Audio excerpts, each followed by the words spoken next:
Alright guys, what is going on? This is GM Bush back with another episode of No Money Spent. Today I'm going to be talking about Madden, its release, some of the things maybe to expect, and maybe what you should do on day one of getting the game.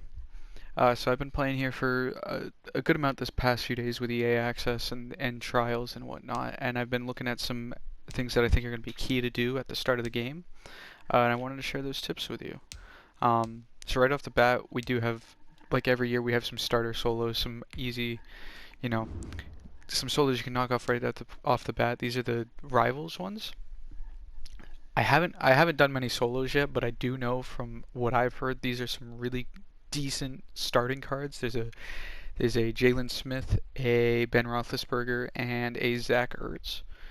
Personally, I'm not going to go for the Roethlisberger just because I'm getting the Lamar pre-order card. Um, but Jalen Smith as well as Zach Ertz look pretty good. I'm not going to lie. Um, Definitely, these are easy, quick, good coins, good rewards. Definitely want to knock those out as soon as you can. Um, these EA Play Solos won't be here anymore. These are like the limited time ones. But beyond that, we got NFL Epics back from last year. Remember last year there was the Deion Jones, I believe? No. Deacon Jones, excuse me.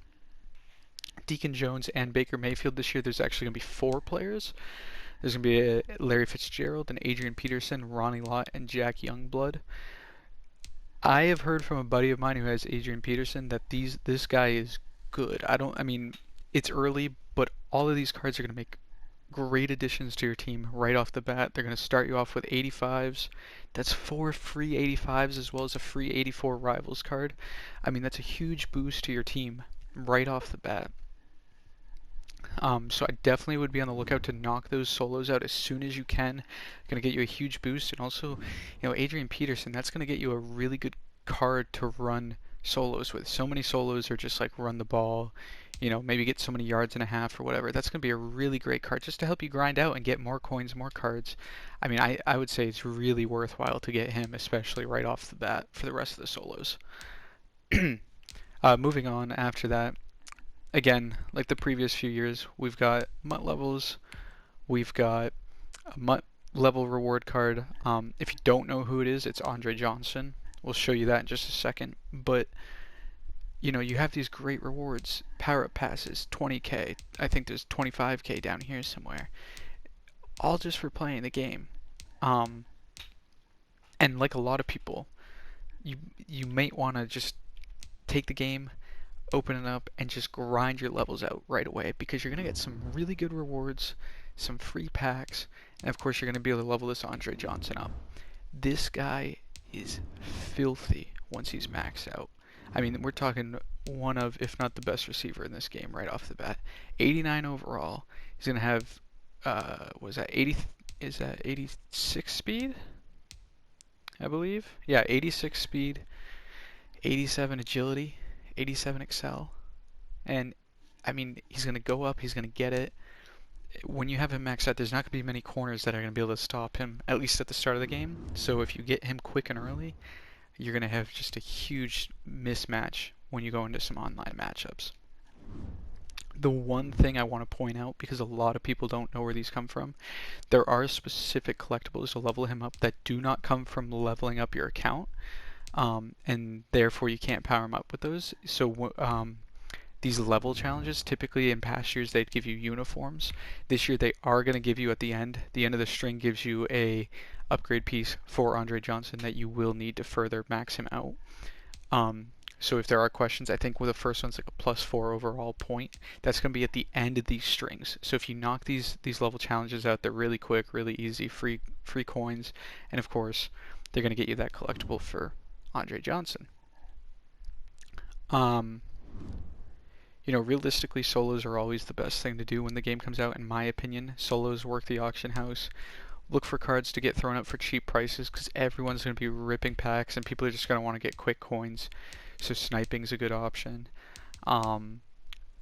Draft mode, if you're decent at head-to-head, you can get some really good rewards. Red zone packs, midfield packs. That's a lot of coins. Solo battles is another thing. A lot of free coins just for playing against the CPU.